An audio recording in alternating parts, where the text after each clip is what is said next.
तुम्हारे पेरेंट्स की डेथ का सुन के बहुत अफसोस हुआ। तुम तो जानती हो ना, स्नोबर मेरी बचपन की दोस्त थी। बिल्कुल बहनों जैसा प्यार था हमारा। बहुत यादें हैं उसकी मेरे पास। मम्मा भी अक्सर आपके बारे में बात किया करती थी, बहुत तारीफें करती थी आपकी। अरे नहीं बेटा, वो तो खुद बहुत अच्छी थी। बेटा एक बात पूछूं, बुरा तो नहीं मानोगी? जी पूछे आंटी। जहाँ तक मुझे याद पड़ता है, तुम्हारी नानी का कराची में बहुत बड़ा घर था, तो फिर ये हॉस्टल में मामूली जॉब करने की क्या जरूरत पेश आ गई?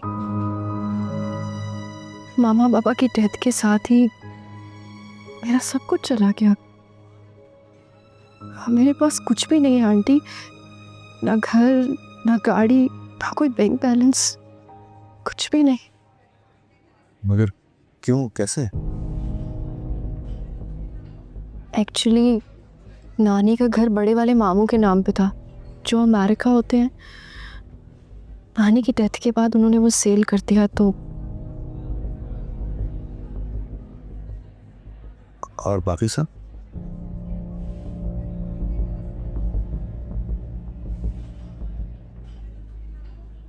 मेरे हस्बैंड को बिजनेस का शौक चढ़ा था, तो तुम्हारा शोहर अब कहाँ है? कि मेरे ही पैसों से बिजनेस करके कामयाब हुआ और मुझे ही छोड़ दिया।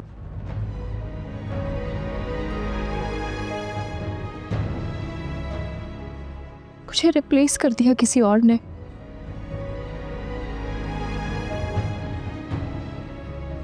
अल्लाह। और फिर उसी लड़के की ख्वाहिश पे मुझे डिवोर्स दे दी।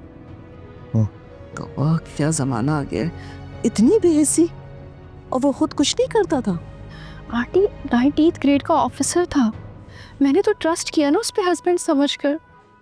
बिजनेस मेरे नाम पे हो या उसके नाम पे क्या फर्क पड़ता है, मैंने तो कभी कुछ सोचा ही नहीं। कितना एक बार नहीं करना था बेटा।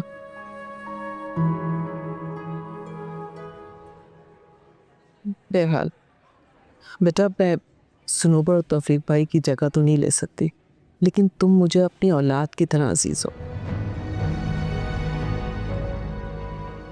मैं हर मुमकिन कोशिश करूंगी कि तुम्हें उनकी कमी ना महसूस हो।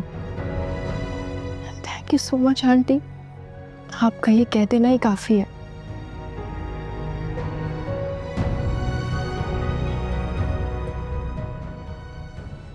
अल्लाह, मासी में मैं बस बेटा, माजी को याद करने की कोई ज़रूरत नहीं। तुम्हें कुछ सोचने की, कुछ याद करने की ज़रूरत नहीं। जो चीज़ मुमकिन नहीं थी वो नहीं हो सकी। हमारे दिल में तुम्हारे लिए कुछ बुरा नहीं है। Thank you so much aunty. अच्छा आंटी, बहुत देर हो रही है, मैं चलती हूँ, मुझे वापस हॉस्टल भी पहुँचना है। हाँ, देर तो वाकई बहुत हो गई है। ऐसा करते हैं, हम तुम्हें छोड़ते हुए फिर आगे निकल जाएंगे। जी बिल्कुल।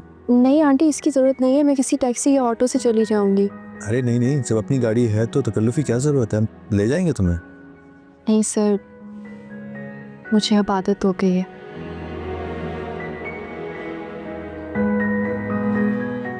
चलो बेटा, जैसे तुम्हारी मर्जी। खुदा हाफिज। खुदा हाफिज, अपना ख्याल रखना बहुत। खुदा हाफिज सर। खुदा हाफिज़ मेरी।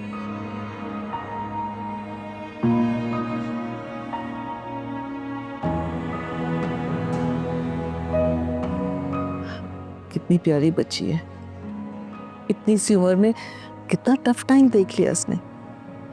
स्नोबर और तौफीक भाई से पलकों पे बिठाते थे, इतना लाड करते थे इसका। सही कह रही हैं, याद है मुझे। चलें बाहर, आप चाय ख़त्म कीजिए फिर चलते हैं। हाँ, हम भी चलते हैं।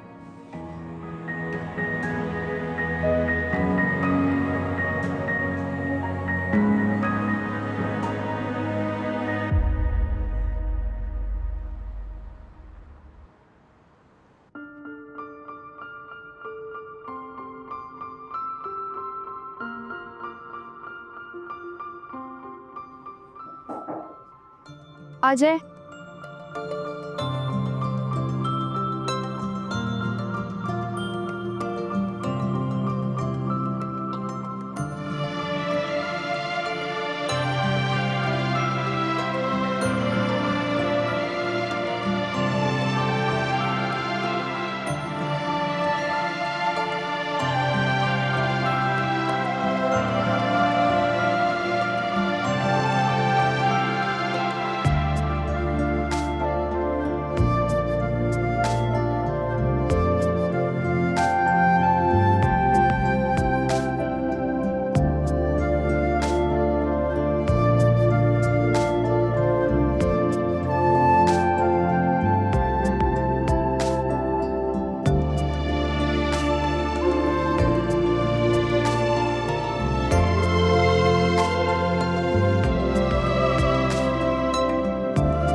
सादिया, रुखसार, नौरीन। अटेंडेंस रजिस्टर के मुताबिक तो ये लड़कियां हॉस्टल में है। ये सब कहाँ हैं?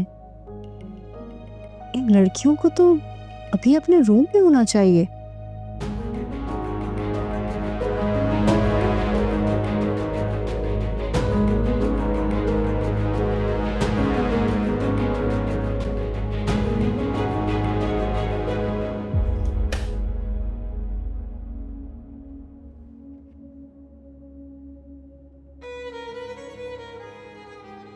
घर की औरत आजकल बहुत बिजी है घर के कामों के लिए, तो मैंने सोचा कि आप घर के मर्द के साथ ही जाके ये मसला हल कर दें।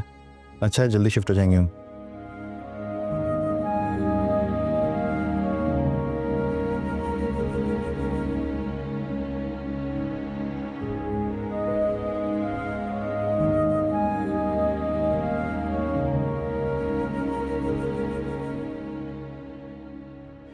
तुम्हें बुरा न लगे, लेकिन बात अगर ज़मीर जैसे इगोइस्टिक मर्द की हो,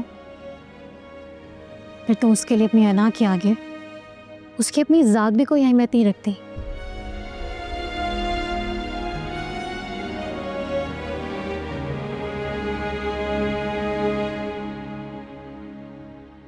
कितना सुकून से सो रहा है, इसको मेरी उदासी क्यों नजर नहीं आ रही?